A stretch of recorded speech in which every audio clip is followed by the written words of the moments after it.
Dear student, আশা করি তোমরা সবাই ভালো আছো। অন্বেষ একাডেমি টিউব চ্যানেল থেকে সবাইকে আন্তরিকভাবে শুভেচ্ছা ও অভিনন্দন জানিয়ে শুরু করছি আমাদের আজকের ক্লাস। আমাদের আজকের ক্লাস সপ্তম শ্রেণীর গণিত 8.2 এর সম্পাদ্য 7।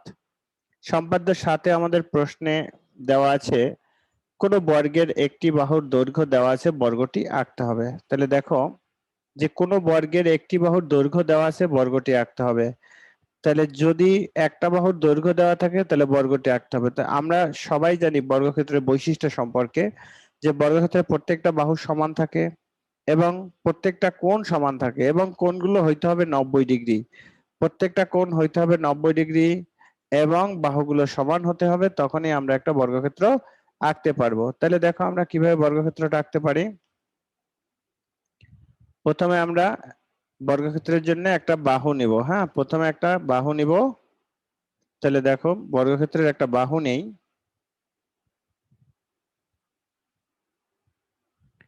এই একটা বাহু নিলাম।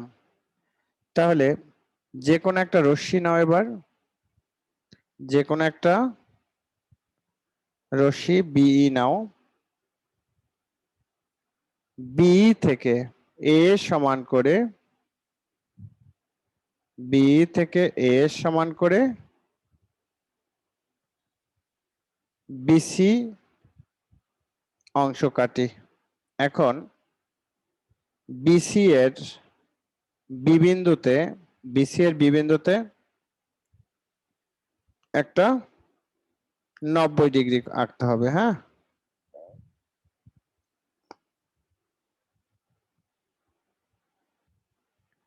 একটা 90 ডিগ্রি কোণ এভাবে এঁকে নিবা। দেখেছো তো কিভাবে 90 ডিগ্রি আঁকি?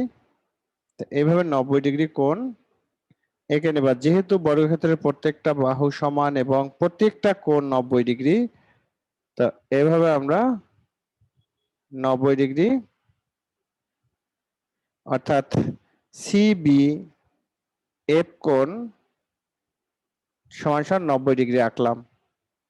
এবার ওই এ সমান করে, এ সমান করে, এ সমান করে বিএফ থেকে একটা এ বি অংশ কাটি। কার সমান করে? এ এর সমান করে। এখন ওই এ আর সি কে কেন্দ্র করে, এ এবং সি কে কেন্দ্র করে ওই একই ব্যাসার্ধ নিয়ে একই দিকে দুইটি বৃত্তচাপ আঁকি। বৃত্তচাপ দ্বয় পরস্পরকে ডি বিন্দুতে ছেদ করে। তাহলে এই ডিসি আর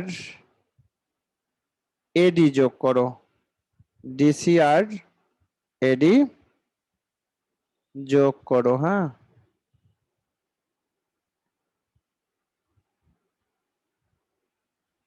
ডিসি আর এডি যোগ করো। তাহলে দেখো এই যে বর্গক্ষেত্রের প্রত্যেকটা বাহু সমান হয়েছে এবং প্রত্যেকটা কোণ সমাকোণ হয়েছে। এটাই হচ্ছে আমাদের বর্গক্ষেত্র। তাহলে আমি আরেকবার বলে দেই কিভাবে আমরা বর্গক্ষেত্রটা আঁকলাম। তো যেহেতু বর্গক্ষেত্রের একটা বাহু দেওয়া আছে, তাহলে আমরা বর্গক্ষেত্রের বৈশিষ্ট্য সম্পর্কে ধারণা আছে যে বর্গক্ষেত্রের প্রত্যেকটা বাহু সমান এবং প্রতিটা কোণ সমান এবং সেই প্রতিটা কোণ হইতে হবে 90 ডিগ্রি। তাহলে যে কোনো একটা বাহু নিলাম এ, তা যে কোনো রশ্মি বি নেই, বি থেকে এ সমান করে বিসি অংশ কাটি। বিসি এর বিবিন্দুতে সিবিএফ কোণ সমান সমান 90 ডিগ্রি অর্থাৎ এক সমকোণ আঁকবো। এবার বিএফ থেকে এ সমান করে এবি অংশ কাটি। এ ও সি কে কেন্দ্র করে ওই একই ব্যাসার্ধ, কিংবা এভাবে লিখতে পারো এ ও সি কে কেন্দ্র করে এ সমান ব্যাসার্ধ নিয়ে, এ সমান ব্যাসার্ধ নিয়ে এসি বি এর অভ্যন্তর কথাটা উল্লেখ করতে পারো, অথবা এভাবে বলতে পারো যে এ এবং সি কে কেন্দ্র করে একই দিকে দুইটি বৃত্তচাপ আঁকি যা পরস্পরকে ডি বিন্দুতে ছেদ করছে। তুমি যদি বইয়ের ভাষায় বলো তাহলে অভ্যন্তর কথাটা বলবা, যে এ ও সি এর অভ্যন্তরে দুইটি বৃত্তচাপ আঁকি যা পরস্পরকে ডি বিন্দুতে ছেদ করছে। এবার এডি আর ডিসি যোগ করি, তাহলে এবিসিডি উদ্দিষ্ট বর্গক্ষেত্র অঙ্কিত হলো। তো এই যে বর্গক্ষেত্রটা আমরা আঁকলাম, এই বর্গক্ষেত্র থেকে আমাদের আমরা এই একটা তথ্য পাই যে বর্গক্ষেত্রের প্রত্যেকটা কোণ সমকোণ আর বর্গক্ষেত্রের প্রত্যেকটা বাহু সমান।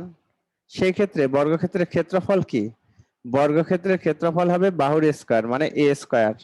এ স্কয়ার হচ্ছে বর্গক্ষেত্রের ক্ষেত্রফল, আমি সূত্রটা একটু বলে দিলাম। আর বর্গক্ষেত্রের পরিসীমা যদি হয় তখন হবে 4a, বর্গক্ষেত্রের পরিসীমা হচ্ছে 4a। আর যদি আমরা এই যে বর্গক্ষেত্রের এই একটা বি আর এই একটা ডি বিন্দু, এটা হচ্ছে কৌণিক বিন্দু। বর্গক্ষেত্রের কৌণিক বিন্দু মানে কৌণিক বিন্দুর দূরত্বকে কি বলা হয়? বর্গক্ষেত্র, আয়তক্ষেত্র যাই হোক, সামান্তরিক, ট্রাপিজিয়াম, কৌণিক বিন্দুর দূরত্বকে কর্ণ বলা হয়। তাহলে কর্ণ বলা হয়। বর্গক্ষেত্রের কর্ণের দৈর্ঘ্য হচ্ছে √2a, সূত্র। বর্গক্ষেত্রের কর্ণের দৈর্ঘ্য হচ্ছে √2a, এটা হচ্ছে কর্ণ। বর্গক্ষেত্রের কর্ণ পরিসীমা এটা হচ্ছে পরিসীমা, আর এটা হচ্ছে ক্ষেত্রফল। ক্ষেত্রফল আমাদের অনেক সময় এমসিকিউ তে অঙ্কের মধ্যে আসতে পারে, কিংবা তোমার সাবজেক্টিভ ক নাম্বারে যদি কখনো জ্যামিতির মধ্যে দিয়ে দিতে পারে যে বর্গক্ষেত্রের ক্ষেত্রফল নির্ণয় করো। তো ডিয়ার স্টুডেন্ট, এই ছিল আমাদের আজকের লেকচারের আলোচ্য বিষয়। যদি আমাদের এই ক্লাসগুলো ভালো লাগে তাহলে অবশ্যই আমাদের চ্যানেলটি সাবস্ক্রাইব করে সাথে থাকবা। অন্বেষা একাডেমি ইউটিউব চ্যানেল থেকে আমি আশিস স্যার আজকে বিদায় নিচ্ছি। দেখা হবে পরবর্তী কোনো একটা ক্লাসে।